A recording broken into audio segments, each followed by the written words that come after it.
இல்லை.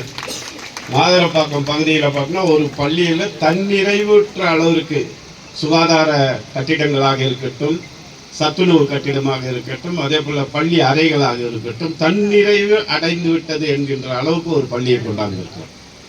ஆக இந்த பணியெல்லாம் செய்திருக்கக்கூடிய நம்முடைய முதல்வருக்கு நம் நன்றியை சொல்லப்படணும். அதே போல் நம்முடைய பள்ளி கல்வித்துறை அமைச்சர் இளைஞர் மிக அழகாக மிக சிறப்பாக எப்படிப்பட்ட பணிகளை எல்லாம் செய்தால் அது மாணவர்கள் மத்தியிலே சென்று சேரும், அந்த மாணவர்களுக்கு நம்பிக்கையை தரும் என்கின்ற பணியை செய்திருக்கிறார். இப்போ நம்ம துணைத் தலைவர் பேசும்போது சொன்னார், அவர் முஸ்லீமாக இருந்தாலும் சங்கராச்சாரியரை பற்றி சொன்னார். திருவள்ளுவர் சொன்னார், தெய்வத்தால் ஆகாதெனினும் மெய்வருத்த கூலி தரும். நம்ம முயற்சி தெய்வத்தாலே செய்ய முடியவில்லை என்றாலும் நம்முடைய முயற்சி அந்த பணியை செய்யும்.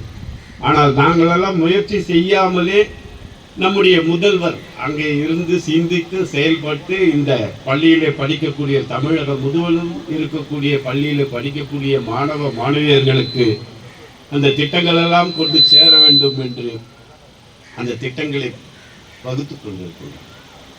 இன்றைக்கு பெரும்பகுதி பார்த்தீங்கன்னா ஆரம்ப கல்வி, நடுநிலை கல்வி, உயர்நிலை கல்வி, மேல்நிலை கல்வி. இப்போ நீங்கள் மேல்நிலை கல்வியில் இருக்கீங்க, அதுக்கப்புறம் உயர்கல்விக்கு போகணும்.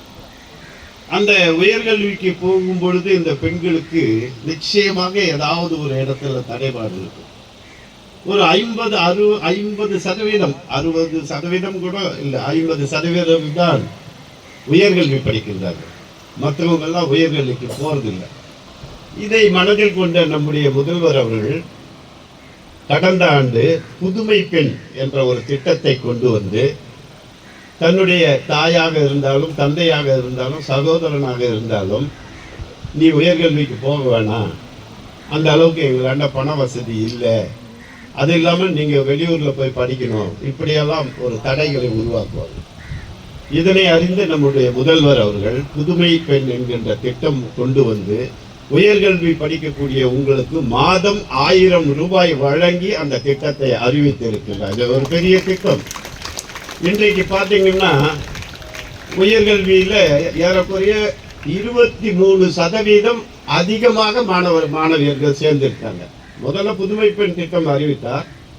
அப்புறம் மாணவர்கள் எல்லாம் கோரிக்கை, ஏன் பெண்கள் மட்டும்தானா, எங்களுக்கு இல்லையா அப்படின்னு ஆதங்கப்பட்டார்கள்.